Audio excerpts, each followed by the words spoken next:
ജീവിതം അല്ലാഹു തരട്ടെ. അല്ലാഹു സൗഭാഗ്യം സിദ്ധിച്ച ആളുകളിൽ അല്ലാഹു നമ്മളെയൊക്കെ പെടുത്തുമാറാകട്ടെ. അല്ലാഹുവിന്റെ പരിശുദ്ധ റസൂലിന്റെ ഭൗതിക ശരീരം, അവിടുത്തെ ആ ജസദ്, അത് കട്ടുകൊണ്ടുപോകാൻ ജൂതന്മാരായ ക്രിസ്ത്യാനികളായ ചില ആളുകൾ പദ്ധതി ഉണ്ടാക്കി. ലോക ചരിത്രത്തിലെ വളരെ അത്ഭുതകരമായ ഒരു സംഭവമാണ്. അല്ലാഹുവിന്റെ റസൂലിന്റെ ആ മഹത്തരമായ മയ്യത്ത് മദീനയുടെ ആ മണൽപ്പരപ്പിൽ നിന്നും മാറ്റി തങ്ങൾക്കിഷ്ടപ്പെട്ട സ്ഥലത്തേക്ക് കൊണ്ടുപോകാൻ മൊറോക്കോയിലുള്ള ക്രിസ്ത്യാനികൾ തീരുമാനിക്കുകയാണ്. അങ്ങനെ അവർ യോഗം ചേർന്ന് അവിടുത്തെ പാത്രിയാർക്കീസുമാനും അവിടുത്തെ ആളുകളൊക്കെ അതിനുവേണ്ടി പദ്ധതികൾ തയ്യാറാക്കി രണ്ടുപേരെ ഒരുപാട് പണം കൊടുത്തുകൊണ്ട് ഏൽപ്പിക്കുകയാണ്. അല്ലാഹുവിന്റെ റസൂലിന്റെ ആ ശരീരം കട്ടുകൊണ്ട് മദീനത്തുനിന്ന് തുരങ്കം ഉണ്ടാക്കി എടുത്തു പോകണം, അതാണ് അവരുടെ പദ്ധതി. അങ്ങനെ ലക്ഷക്കണക്കിന് രൂപ ആ കാലഘട്ടത്തിലെ ദീനാറും ദിർഹംസും ഒക്കെ ഇവർക്ക് കയ്യിൽ കൊടുത്തു. എന്നിട്ട് രണ്ട് ചെറുപ്പക്കാരും മദീനയിലേക്ക് വന്നു. മദീനയിൽ അന്ന് വല്ലാത്ത ക്ഷാമം ഉള്ള കാലമാണ്. ബഹുമാനപ്പെട്ട നൂറുദ്ദീൻ ഷഹീദ് എന്ന് പറയുന്ന പ്രഗത്ഭനായ രാജാവ് ആ രാജ്യം ഭരിക്കുന്ന കാലഘട്ടത്തിലാണ്. ഹബീബ് വഫാത്തായി കുറെ വർഷങ്ങൾ കഴിഞ്ഞു. ബഹുമാനപ്പെട്ട നൂറുദ്ദീൻ ഷഹീദ് എന്നവർ രാജ്യം ഭരിക്കുന്ന കാലഘട്ടത്തിൽ രണ്ട് ചെറുപ്പക്കാർ മദീനയിലേക്ക് വന്നു. അപ്പോ അവര് മദീനത്തുള്ള ആളുകൾക്കൊക്കെ വല്ലാതെ ധർമ്മം ചെയ്യുകയാണ്. എമ്പാടും കാശ് അവർ കൊണ്ടുവന്നിട്ടുണ്ട്. പാവപ്പെട്ട ആളുകൾക്ക് വേണ്ടത്ര കാശ് കൊടുക്കുകയാണ് അവർ. ഒരുപാട് കാശ് കൊടുത്തു.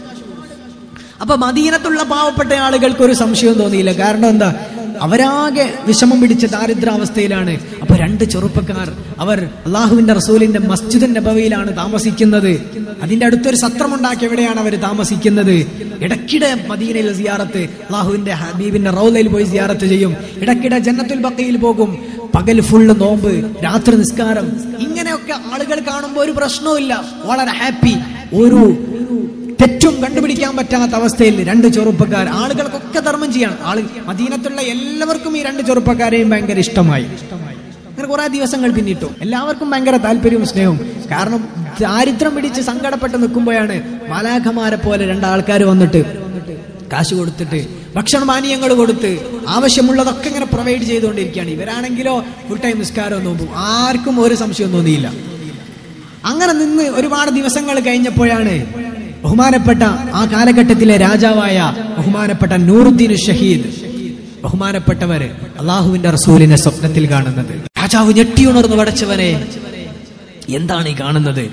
നല്ല വെളുത്ത ചുവന്ന നിറമുള്ള നല്ല മനോഹരമായ സുമുഖരായ രണ്ട് ചെറുപ്പക്കാരെ കാട്ടിയിട്ട് ഇവരിൽ നിന്ന് എന്നെ രക്ഷിക്കൂ എന്നാണ് റസൂലുള്ളാഹി തങ്ങൾ സ്വപ്നത്തിൽ വന്ന് പറഞ്ഞിരിക്കുന്നത്. പേടിച്ചു പോയി രാജാവ്. അല്ലാതെ വീണ്ടും ഒദൂ ചെയ്തുകൊണ്ട് രണ്ടാമതും കിടക്കുകയാണ്. രണ്ടാമതും അള്ളാഹുവിന്റെ റസൂൽ സ്വപ്നത്തിൽ വന്നുകൊണ്ട് ഈ രണ്ട് ചെറുപ്പക്കാരെ മുഖം കാണിച്ചു കൊടുത്ത് ഇവരിൽ നിന്ന് എന്നെ രക്ഷപ്പെടുത്തു എന്ന് പറയാണ്. രാജാവ് വീണ്ടും ഞെട്ടിയുണർന്നു. പടച്ചറബ്ബേ, ഹബീബാണല്ലോ സ്വപ്നത്തിൽ വന്ന് പറയുക. എന്താണ് ഇതിന്റെ പൊരുൾ മനസ്സിലാകുന്നില്ല. വീണ്ടും ഒദൂ ചെയ്തുകൊണ്ട് വീണ്ടും കിടന്നുറങ്ങുകയാണ്. മൂന്നാമതും അല്ലാഹുവിന്റെ റസൂല് വന്നുകൊണ്ട് പറയുന്നു, രാജാ, ഈ ചെറുപ്പക്കാരുടെ ആളിൽ നിന്ന്, ഇവരുടെ കെണിയിൽ നിന്ന് എന്നെയൊന്ന് രക്ഷപ്പെടുത്തുമോ? എന്നെയൊന്ന് രക്ഷപ്പെടുത്തണേ. രാജാവിനോട് അള്ളാഹുവിന്റെ റസൂല് പറഞ്ഞപ്പോ അള്ളാഹുവിന് പേടിയുള്ള രാജാവ് ഞെട്ടിയുണർന്നുകൊണ്ട് തന്റെ പ്രിയപ്പെട്ട മന്ത്രിയെ വിളിച്ചു കൂട്ടുകയാണ്. ജലാലുദ്ദീൻ എന്ന് പറയുന്ന മന്ത്രിയോട് കാര്യം പറഞ്ഞപ്പോ ബഹുമാനപ്പെട്ട മന്ത്രി അവർകൾ രാജാവിനോട് പറയുകയാണ്, നമ്മൾ മദീനയിലേക്ക് പോകണം, അള്ളാഹുവിന്റെ റൗളയിലേക്ക് നമ്മൾക്ക് പോകേണ്ടതാണ്. 20 പേരവർ സംഘത്തിലേക്ക് കൂട്ടുകയാണ്. 20 പേരടങ്ങിയ ഒരു സംഘം ഒരുപാട് പണവുമായിട്ട് അള്ളാഹുവിന്റെ റസൂലിന്റെ ഹദറത്തിലേക്ക് ചെല്ലുകയാണ്. റബ്ബേ, എന്താണ് ഞാൻ കണ്ടതെന്നറിയോ? അള്ളാഹുവിന്റെ റസൂൽ ഈ ഭീകരമായ സ്വപ്നം കാട്ടിത്തന്നത്. അള്ളാഹുവേ, അതിന്റെ പൊരുൾ എനിക്ക് കിട്ടിയില്ലല്ലോ. മന്ത്രി അവர்கள் രാജാവിനെ സമാധാനിപ്പിച്ചുകൊണ്ട് ഹബീബിന്റെ ചാരത്തേക്ക് ചെല്ലുകയാണ്. മദീനയുടെ റൗള ഷരീഫിന്റെ ചാരത്തെത്തിയിട്ട് രാജാവും മന്ത്രിയും വിലപിക്കുകയാണ്. യാ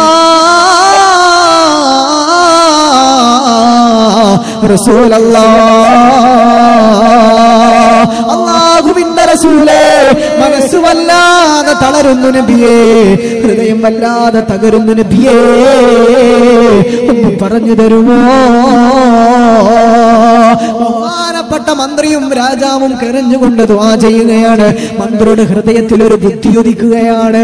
ബഹുമാനപ്പെട്ട മന്ത്രിയുടെ ഹൃദയാന്തരഭാഗത്ത് ജലാലുദ്ദീൻ എന്നവരുടെ കൽബിലേക്ക് അല്ലാഹു ബുദ്ധി തോന്നിപ്പിച്ചു കൊടുക്കുകയാണ്. ഒരുപാട് പണവുമായിട്ട്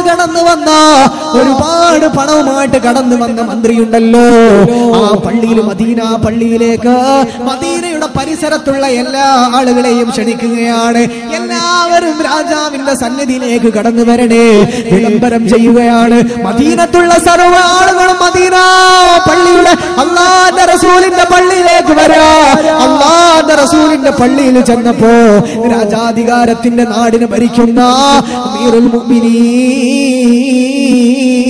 ആ കാലഘട്ടത്തിന്റെ രാജാവ്, ആ രാജാവിന്റെ മന്ത്രിയും അവിടുന്ന് ആളുകളോടെല്ലാം പറയുകയാണ്, നിങ്ങളെ എല്ലാവരുടെയും പേര് ഞങ്ങൾ എഴുതിയെടുക്കാൻ പോകുകയാണ്.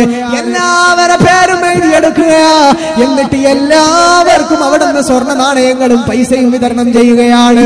ഒരുപാട് പണമായിട്ട് വന്ന മന്ത്രി എല്ലാ ആളുകൾക്കും, മദീനയുള്ള എല്ലാ ആളുകൾക്കും പൈസ വിതരണം ചെയ്യുകയാണ്. എല്ലാവർക്കും കിട്ടിയതിന്റെ ശേഷം ചോദിക്കുകയാണ്, രാജാവും ചോദിക്കുകയാണ്, ആർക്കെങ്കിലും എനിക്ക് പൈസ കിട്ടാനുണ്ടോ? ആർക്കെങ്കിലും എനിക്ക് സ്വർണ്ണ നാണയങ്ങളോ ദീനാറുകളോ ദിർഹമുകളോ കിട്ടാൻ എനിക്ക് ബാക്കിയുണ്ടോ? മദീനത്തുള്ള സർവ്വ ആളുകളും വന്നുകൊണ്ട് വാങ്ങിക്കുകയാണ്. മദീനത്തുള്ള സർവ്വ ആളുകളും വാങ്ങുകയാ. ബഹുമാനപ്പെട്ട മന്ത്രി ചോദിക്കുകയാണ്, ആർക്കാണ് എനിക്ക് കിട്ടാൻ ബാക്കിയുള്ളത്? ഇവിടെയുള്ളതോ വിദേശികളോ ആയ ആർക്കെങ്കിലും എനിക്ക് കിട്ടാൻ ബാക്കിയുണ്ടോ? മദീനക്കാര് പറഞ്ഞു, രാജാവേ, ഞങ്ങൾക്ക് കിട്ടിയിട്ടുണ്ട്, മദീനക്കാരായ എല്ലാവർക്കും കിട്ടിയിട്ടുണ്ട് രാജാ. പക്ഷേ 2 പേർക്ക് കിട്ടിയില്ല രാജാ, 2 പേർക്ക് കിട്ടിയില്ല രാജാ. അവർക്ക് പൈസയുടെ ആവശ്യമില്ല രാജാ. ക്ഷാമമുള്ള കാലഘട്ടത്തിൽ, ക്ഷാമം വല്ലാതെ അനുഭവപ്പെടുന്ന കാലഘട്ടത്തിൽ മൊറോക്കോയിൽ നിന്ന് വന്ന 2 വിദേശികളായ രാജകുമാരന്മാരെ പോലെ ഞങ്ങൾ കാണുന്ന നല്ലവരായ 2 ചെറുപ്പക്കാരുണ്ട് രാജാ.